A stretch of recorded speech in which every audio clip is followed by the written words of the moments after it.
अगर आपके जानवर के जिस्म में सिक्का नुमा रेशेदार जख्म है और तेज बुखार भी है तो आने वाले 15 दिन आपके जानवर के लिए बहुत ही अहम कुन और फैसला कुन होंगे। अस्सलाम वालेकुम, मैं हूं डॉक्टर अदनान शाहिद अल नूर वेटरनरी क्लिनिक से। आज हम जिस बीमारी पे बात करेंगे वो लंपी स्किन डिजीज है। आज हम इसको बीमारी को जीरो से समझेंगे कि ये क्या बीमारी है, कैसे फैलती है, इसकी अलामात क्या हैं और सबसे ज़रूरी इसका बचाव और इसका इलाज। लंपी स्किन डिजीज एक वायरल डिजीज है, इन्फेक्शियस भी है, गाय और भैंसों दोनों में फैलती है। इसकी जो अलामात हैं उनमें स्किन के ऊपर और जिस्म के दूसरे हिस्सों पर दानेदार रेशादार दाने निकल आते हैं। इसे दानों वाली बीमारी भी कहते हैं। ये बहुत जानलेवा बीमारी है। सबसे पहले ये बीमारी अफ्रीका में आई थी, उसके बाद ये बाकी मुल्कों में गई। 2000 में मिडिल ईस्ट में इसके केसेस सामने आए। 2013 में तुर्की में केसेस इसके सामने आए, जिसके बाद ये पाकिस्तान में आई। जिस इलाके में मैं रहता हूँ यहाँ पे इसकी काफ़ी ज़्यादा तबाही हो चुकी है, काफ़ी मौत हो चुकी हैं। पिछले 3 साल में इसकी वजह से रिप्रोडक्शन की मसाइल काफ़ी ज़्यादा आ चुके हैं। मिल्क प्रोडक्शन काफ़ी डिक्रीज हो गई है। जिन जानवरों में लंपी स्किन डिजीज आती है उनकी मिल्क प्रोडक्शन बहुत कम है। अब हम बात करेंगे कि लंपी स्किन के अंदर जो अलामात नजर आती हैं कैसी होती हैं। सबसे पहले इस बात को समझे कि जब वायरस जिस्म के अंदर दाखिल होता है तो इंक्यूबेशन पीरियड यानी कि वायरस को मल्टीप्लाई होने के लिए 14 से 14 दिन लग जाते हैं। इसके बाद जानवर के जिस्म पे नोड्यूल्स होते हैं, एक ऐसा उभार होता है जिन्हें हम हाथ लगाएंगे कि जानवर को दर्द महसूस होती है।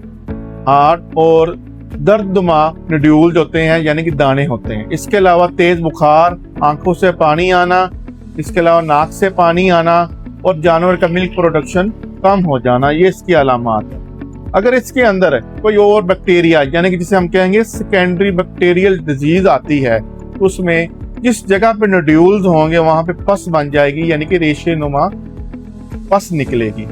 अब मोस्टली होता क्या है, लास्ट ईयर हमने जैसा देखा है कि जानवर का जो फ्रंट लेग है स्वेलिंग स्टार्ट होती थी और इस आहिस्ता आहिस्ता जो अपर स्किन होती थी जानवर की उतर जाती थी और पस निकलती थी। ये पहली दफा देखे गए थे कि ऐसे केसेस जिनमें जानवर के पस आ रही थी और बहुत ही खतरनाक केस थी। ये अलामात काफी सीरियस थे इसके। अगर हम इसके कॉजेटिव एजेंट पे बात करें तो ये पॉक्स वायरस है। शीप पॉक्स वायरस और गोट पॉक्स वायरस ये इसके साथी हैं।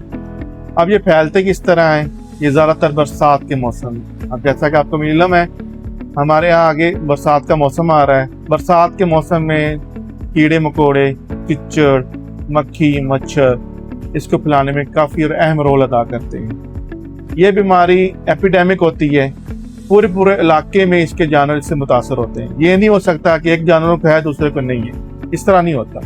पूरे इलाके के जितने भी जानवर होंगे आहिस्ता आहिस्ता आहिस्ता इस बीमारी से मुतासर होते रहेंगे।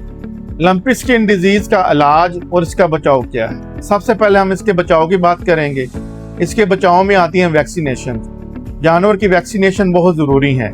अपने जानवर को हर साल वैक्सीन करवाएं ताकि वो इन बीमारियों से बचे रहें। इसके बाद आता है जितने भी जानदार चीज़ें हैं जैसे कीड़े मकोड़े हैं, कीचड़ हैं, इनके खिलाफ स्प्रे की जाए, इनसे बचाव किया जाए। इसके अलावा जो भी नए जानवर आप खरीदें बरसात के मौसम में या उससे पहले उनको 7 दिन के लिए आप अलहदा रखें।